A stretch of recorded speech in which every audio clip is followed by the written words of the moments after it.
Hey folks, it's the show where I answer your questions, and this week my first question comes from Doodly Tutorials, Tips, and Tricks, who says, what role do you think the rapture theory has in climate change denial? Oh, I think it definitely plays a significant role for a lot of people. All of the people that I personally know in my life who are climate change deniers are very conservative, orthodox, evangelical Christian people. And this is something that has caused people not just to be skeptical or denialist about climate change, but about environmentalism in general. One of the great enemies of the environmentalist movement from the very beginning has been religious folks, particularly Christians, who believe that it's not worth worrying about because Jesus will be coming back any time now. So why should we pay more taxes and do more work and deprive ourselves of things we might otherwise have to clean up the environment or to create a sustainable future for ourselves and our children when we're not going to be here much longer? It's absolute poison. It's absolute poison to the environmental movement. And yes, it is very much a part of the opposition to climate change and the opposition to efforts to counteract climate change. And when the climate change chickens come home to roost, so to speak, and we begin seeing these appalling disasters and the sort of refugee crises that Captain Andy alluded to in his question in last week's video, a lot of the blame for that and for our inaction on those issues is going to lie at the feet of these evangelical Christians who refused to help support the efforts and, in fact, in many cases did everything they could to stand in the way of those efforts, and they will have to live with those consequences because they will still be here. Next question from Patrick Dodds, who says, Steve, I've got a strange and perhaps problematic question. I'm pretty much an agnostic. I try to keep science and rationality in the driver's seat as best I can in my life. But there are things in the world of alternate perspectives to life, the universe, and everything that I've found enlightening and helpful. But I try to be discerning. I give more credence to something like Zen Buddhism or the works of J. Krishnamurti, which comes off as grounded in some reality, than I would something like The Secret, which sounds like pap. Or to put it another way, I don't put the Gnostic Christians in the same category as Scientology. Or to put it another way, I don't put Gnostic Christianity in the same category as Scientology. Am I playing with confirmation bias style fire, or do you think my head is on relatively straight? Do you have different categories or subcategories of alternate perspectives? I don't really. I tend to regard all of it as hokum. But having said that, that's just me. If you have found something in, say, Gnostic Christianity or Zen Buddhism or some other form of religion or belief or philosophy that you think is of value to you, that you think makes you a better person or helps make sense of life or gives you a tool that you use to help you have a more peaceful and meaningful existence, I say go for it. There are things in Christianity and in other religions and in other traditions that I am not a part of or I'm not interested in for the most part that I do find value in. For instance, even though I don't believe for a second that the Bible is the Word of God and I don't think that there is any great supernatural, transcendent wisdom to be found there, at least nothing that can't be found in other places. I do find a great value in the language of the King James Bible. I mean, as an English student, as a lover of literature and writing and poetry, I think there are some really beautiful things in the King James Bible. And even though I don't think that there are any virtues or any great moral principles that are unique or original to Christianity, there are certain passages of the King James Bible where I think certain principles or certain virtues find their most beautiful expression in the English language. So I do find some value in those sorts of things, just not generally of the same type that say, a profound religious believer would. I can appreciate the poetry. I can appreciate the morality. I can appreciate the descriptions of beauty. I remember there were some passages in a translation of the Bhagavad Gita that I read many, many, many years ago that struck me as being particularly beautiful. But that doesn't mean that I lend any credence to that system or I consider it to be any different ultimately than any other religious system. That's just the way I look at it. But yeah, I mean, if you find something in Zen Buddhism that you find very valuable and it moves you to consider it differently or in a separate category from other forms of religion that you have found to be less useful, I think that's great. More power to you. Ahoy Yerno, I'm not afraid of Trump. He's almost certainly going to lose, and by May 2017, most people won't even remember he ever ran for president. But he brought together a basket of deplorables and made it mainstream. What's going to happen to them? Are they dangerous? Will the Second Amendment people take care of things? Or will this mass of mostly angry white men dissipate when the supreme leader is no longer in the picture? This isn't a new or an unprecedented phenomenon, this Trump phenomenon. The basket of deplorables has been gathered before. George Wallace did it to an extent 50 years ago. Fringe candidates or far-right insurgent candidates have done it from time to time throughout the history of the United States. It's not anything that we haven't seen before, and it's nothing that we can't survive and move on from. I think that the Trump base, the worst of the worst, the alt-right guys, the white nationalists, the anti-feminists, and rape apologists, those folks will sort of gradually fade away and scatter and start doing their own thing again. They'll go back to doing whatever they were doing before Trump sort of woke them all up and brought them all together. And it will be that way hopefully for a while, and then in another 10, 15, 20, however many years, another figure, whether it's a presidential candidate or someone in the media or whatever, will once again rise up to galvanize them and rally them together, and we'll have to go through something like this all over again. It's just the way it works, unfortunately. But the good news is usually they have their little, moment of togetherness. They have their moment of cultural relevance where they get to just touch the very edge of the mainstream, and then the light is shined on them and they go scurrying back into the shadows. So that's the good part. We usually only have to put up with them as a major, topic of conversation in our popular culture for a few months, maybe a couple of years at most, and then they go away. But the bad news is that they're always there, lurking. Gina Green. Hi, Steve. 2 things. I wanted to thank you for being so outspoken about your support for feminism. Many masculine friends of mine don't even try to understand it, and it's nice to see there is still hope. I feel when I show them your videos, they take it more seriously because you're part of a group that they learned to see as authority figures. Second, have you seen the Wonder Woman trailer? Although I'm really excited about a female protagonist in a superhero movie, the trailer was really centered around Chris Pine's character. He's in the first scene, we see her through his eyes, he's in most other clips, all the talk about the men in her life, and I fear that they are going to make Wonder Woman a side character in her own movie. Do you have similar suspicions? Is there still hope for a progressive take on heroines in superhero movies? If yes, from whom, Marvel or DC? I don't plan to see the Wonder Woman movie because after Batman v Superman, I have sworn off DC movies. I'm quite happy to get my DC Comics superheroes adaptation fix from the TV shows on the CW. Supergirl is amazing, and if you want to see on TV at least an example of a great positive female superhero at the lead of her own show, not as a side character, I would highly recommend, if you haven't watched it yet, to check out Supergirl. It just started its 2nd season the last week, or this week actually, and it looks like it's going to be tremendous. And they have Superman. They have their own Superman, and their Superman is so much better than the Superman in the movies. I can't tell you how excited I am for this 2nd season of Supergirl, so I would recommend that. And as for the movies, I mean, I'm not, like I say, I'm not planning on seeing Wonder Woman. I know that Marvel has a Captain Marvel movie planned, and they are using the woman version of Captain Marvel for that movie, and I believe it's going to be written and directed by women as well, so that looks promising. I might want to see that. And don't forget that Marvel is also the studio behind the amazing Jessica Jones Netflix series, which again isn't movies.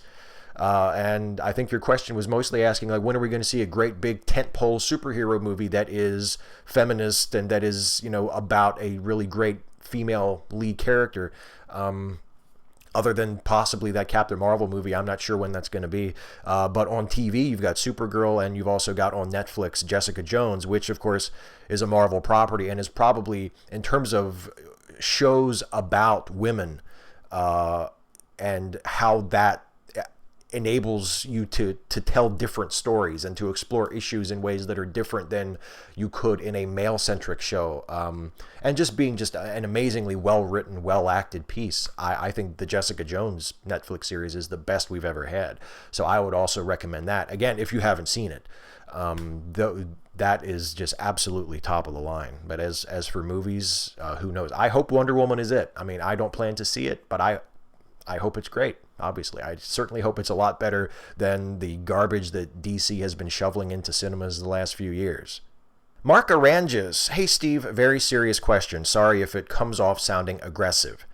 How do you feel about the claims of people like Juanita Broaddrick, Kathleen Willey, or Paula Jones, who have for years claimed that Bill Clinton sexually assaulted them and Hillary Rodham Clinton not only knew about this but helped cover it up? I'm not saying I believe it. I'm just wondering if you do or not, and why. And if you do, how do you reconcile voting for an actual rape enabler?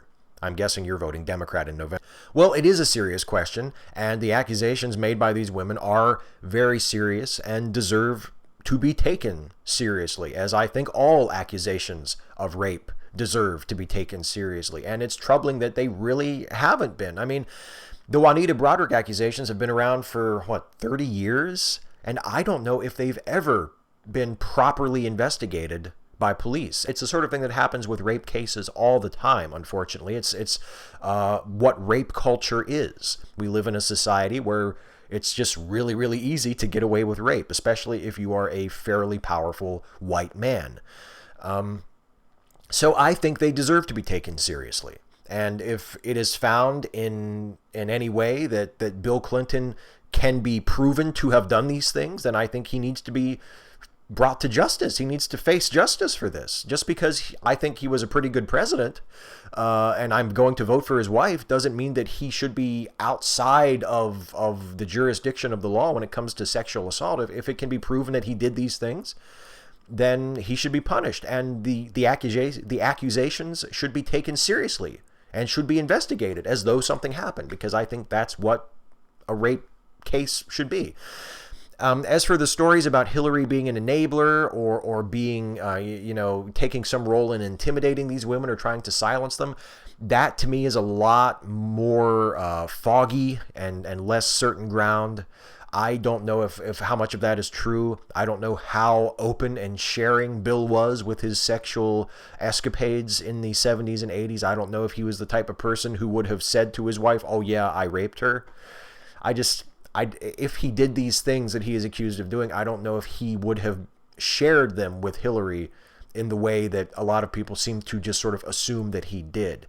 And the stories about Hillary supposedly intimidating Juanita Broaddrick or acting in some nefarious behind-the-scenes way to silence or intimidate these women, they don't quite hold up for me. In Garward Shirase, given how the Trump presidential bid is appearing more and more like a clown car going over Niagara Falls whilst on fire, and all the occupants have rabid weasels in their trousers, how do you see a way for the Republican Party to reclaim the title of the Grand Old Party? Do you think that they can recover from the hot mess that seems to have become the ugliest presidential campaign in recent memory? Is there a solution, or is the next candidate going to be worse? Could there even be a worse? And by the way, Joe McClory asked a very similar question, so I'll just sort of tackle them both in this one answer. And yes, it can always be worse. Don't ever allow yourself the luxury of believing that this Republican candidate is as bad as it can get, because they can always be a lot worse. As to whether they will learn their lesson and get better from here, or will they be able to reinvent themselves and survive after the debacle of the Trump campaign? I mean, look, I tweeted about this the other day. In 2012, after Obama beat Romney fairly handily, I don't know if you could exactly call that a landslide when Obama defeated Romney for re-election, but it was a pretty wide margin of victory.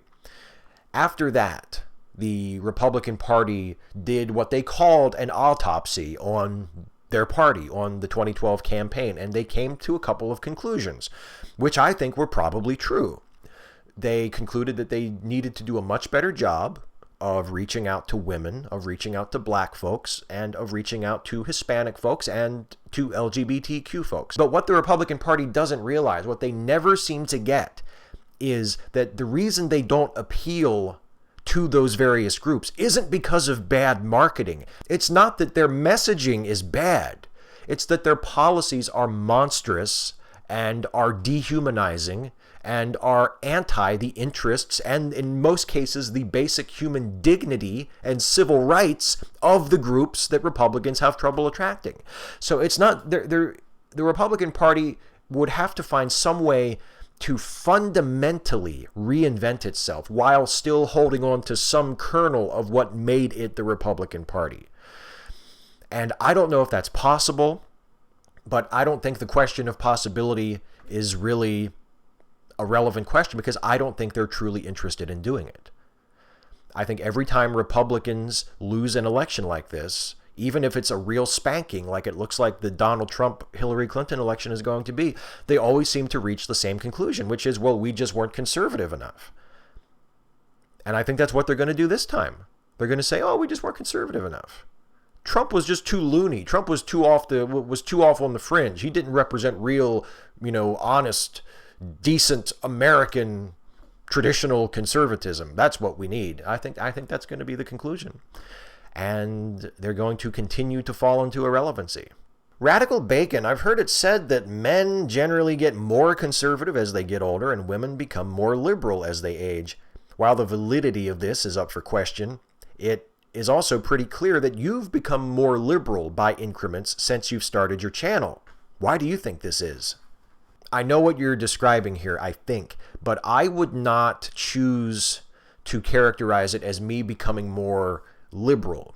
I would characterize it as me trying to become less of a dick as I realize the ways in which I was being a dick that I didn't realize before. I think that is the main change in terms of me on this channel over the years. In terms of my fundamental political positions, I don't think any of those have changed over the years I've had this channel. What has changed is my level of awareness, my level of consciousness of my own faults, of my own toxic behaviors and attitudes, and my willingness to try and address those and change those.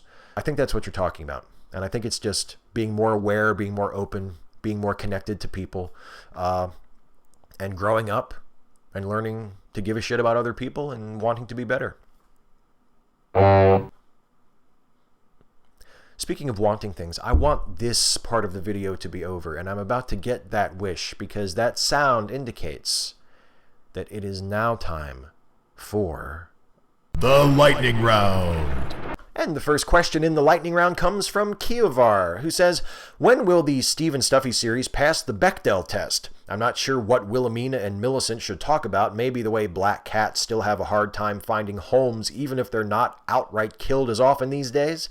Could a husky supremacist like Millie even understand Willie's perspective, let alone develop a soft spot for any breed or species beyond her own? Perhaps she needs to question the word of Husko a bit. Actually, and I only bring this up so that you can't accuse me of stealing this when I actually do it, but one of the titles and story concepts that I've had in my secret file for Stephen Stuffy for years is Stephen Stuffy passed the Bechdel test. So that's not going to be this year, but maybe next year there will be a video called Stephen Stuffy passed the Bechdel test, and that will be the story. Wilhelmina and Millicent talking about something that is unrelated to men. I don't know if it will be the idea that you give me, but it will be something. So I just wanted to put that out there when I do that I had that idea already, so I'm not stealing it from you, but I am stealing Millie and Willie from you. That's going to show up at some point because that's awesome. Thank you very much. Lucas Hackett, One Angry Brony. Steve, I know my question is kind of late, but if you were an American gladiator, what would your name be? P.S. Just for an extra bonus. What's your favorite event and gladiator from that show? Well, my favorite gladiator, I'm talking original American gladiators. I never watched any of the new stuff. My favorite American gladiator back in the day was Turbo. I even had Turbo's action figure. And my favorite event was Assault. I thought Assault was just a cool event where you had to like shoot like tennis balls up at the guy and they were shooting back at you. I thought that was awesome. And what would my American gladiator name be? I don't know. Something subtle and humble to reflect my own personality. Maybe something like Maximus. Visible Signs, the live-action Masters of the Universe film was indeed a bit cheesy, but what do you think of Frank Langella's portrayal of Skeletor? I think Frank Langella was fine as Skeletor. I think Frank Langella is one of those actors that can make just about anything work if you gave him the right tools, you know. I think Langella as Skeletor was terrific. I think it would have been better if they had steered into the skid a little bit more than they did and just went for a little bit even more cheesy, you know, and just went for like kind of a goofy action comedy sort of thing, because I think Langella as Skeletor was terrific. I think he really got a lot of what made the character work on the TV series. I just think he wasn't quite goofy enough. I think they tried to make Skeletor a little too serious sometimes in such a ridiculous movie, and that kind of betrayed them. But yeah, Langella as Skeletor was terrific.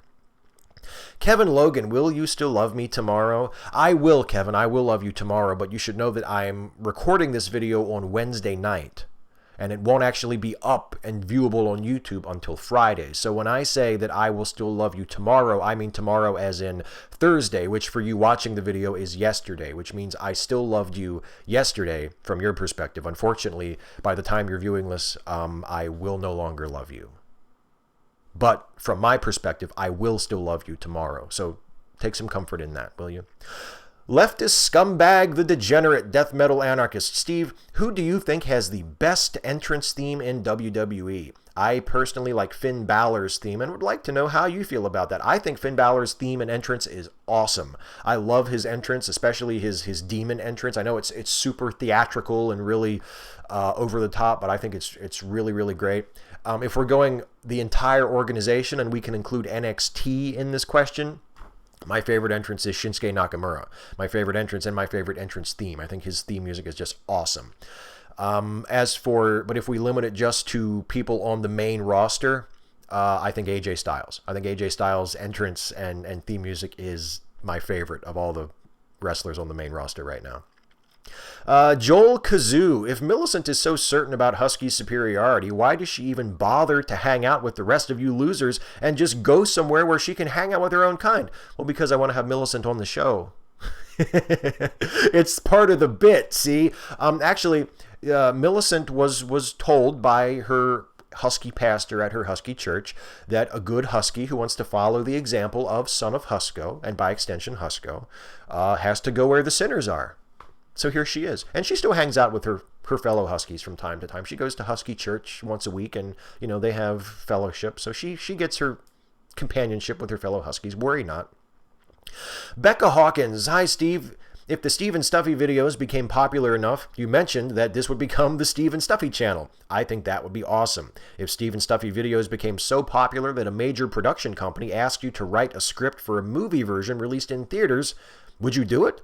And if so, what would be the plot? I say this because I would just love to see a motion picture starring Stuffy if that ever became possible. Yeah, I would totally write a Steve and Stuffy movie. And the plot would be about me selling out my values and principles and becoming a incredibly popular anti-feminist, rape apologist, racist YouTuber. And then Stuffy would have to, as always, talk me out of it, talk me to my, talk some sense into me and bring me back to reality. That would be the plot of the movie.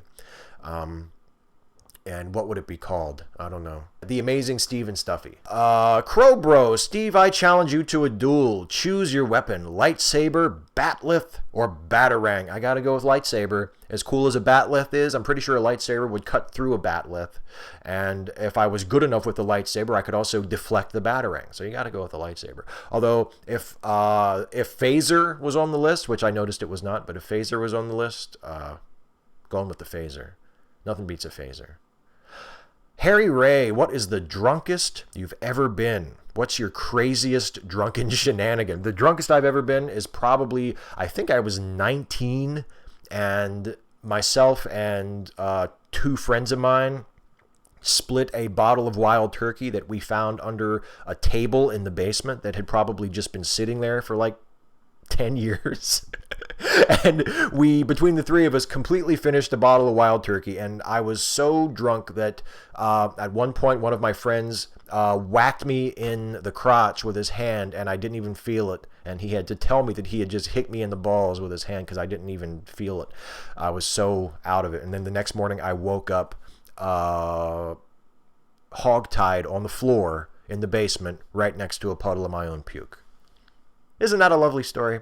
And that's the end of the question portion of the video. That's the end of the lightning round. That's the last question. The I woke up drunk next to my own puke is the last question of the video this week. It's time now for the shout out, and the shout out this week goes to the wonderful, the delightful, the charming, the intelligent, the graceful, the all-around great guy, Thom Avella. Thom is someone who I've just sort of started to get to know. He's one of my YouTube buddies. He actually, you know, the video that I shared on Twitter and Facebook a few weeks ago, or I guess, 2 weeks ago now, that was called Reasonable Questions for Anti-SJWs. That was a collaboration video. That was me and Christy Winters and Tom and Michael Rowlands and Demotivator and Chrisiosity and the One Janitor, and a bunch of us were in this video, and we were sort of doing like a response to the responses to the BuzzFeed videos, and it was a lot of fun to do. Oh, H Bomber Guy, can't forget to mention him. H Bomber Guy is like the man. And that was Tom's suggestion. Thom Avella's suggestion was to do that video and to have all of us contribute to it. And I think it turned out really well. And Tom has also been sort of up on the responses to our questions. He did a hangout the other day with Christy and Kevin Logan and Chrisiosity, where they were talking about the answers to his questions. And Tom is just a great, young, strong, progressive, socially conscious voice on YouTube. His channel is really growing fast, by the way, which is awesome to see. If you're not a fan of Thom Avella's channel, go check out his stuff. Highly recommended. Really good guy. Great channel. Check it out. I also want to remind you, as always, to check out the Lemme Listen podcasts. These are podcasts that are the creation of the wonderful, the talented, all the stuff I said about Tom goes for him too. Jason Harding, one of my best friends. He is the creator of the Lemme Listen family of podcasts, which includes Lemme Finish, which is the original podcast in the Lemme Listen family. It also includes American Monsters and How to Destroy Them, which is the awesome improv comedy podcast that Jason produces. It also includes Filmtastic Voyage, which is hosted by Mike and Alex. It includes Cinetific, which is hosted by Professor Jason and Professor Aaron. And it also includes, last but certainly not least, Late Seating, the movie review podcast that is co-hosted by Jason and me. And I save it for last because I'm on it and I'm egomaniacal. Late Seating is an awesome show where we take a classic movie and we give it a fresh review. We summarize it, we make fun of it, and we decide for ourselves and hopefully for your listening pleasure and entertainment whether or not the movie that we're talking about lives up to its reputation, whether it's a reputation for being a great film or a terrible film. And this week, you get to listen to the first of our 2 special Halloween episodes of Late Seating, because this week we are taking a look at one of the classic horror films of all time, the universal classic monster film, Frankenstein, the original Frankenstein, directed by James Whale, starring Boris Karloff and Colin Clive, one of the great monster movies of all time. Do you think we like it? Do you think we hate it? What do you think we'll say about it? You're going to have to listen. You can listen to the newest episode of Late Seating and all of the episodes in the past of Late Seating and all of the episodes of all of the excellent Lemme Listen podcasts by going to lemmelistenpodcast.com. And gosh darn it, I really hope you do, because those podcasts are swell. That's it for me, everybody. I want to remind you, as always, to please leave a comment on this video asking me your question for next time. You can ask me anything about anything. Nothing is too serious. Nothing is too silly. And I will answer as many of your questions as I possibly can in the next video. So until next time, take care, everybody. Hey folks, one more thing before I go. I hope you enjoyed this video. If you did, please like it and share it and subscribe to this channel if you're not subscribed already. And also, please consider helping me to make more videos like this one by supporting this channel through Patreon. You can go to patreon.com/Steve Shives to become a patron. Thanks again for watching, and I'll see you next time.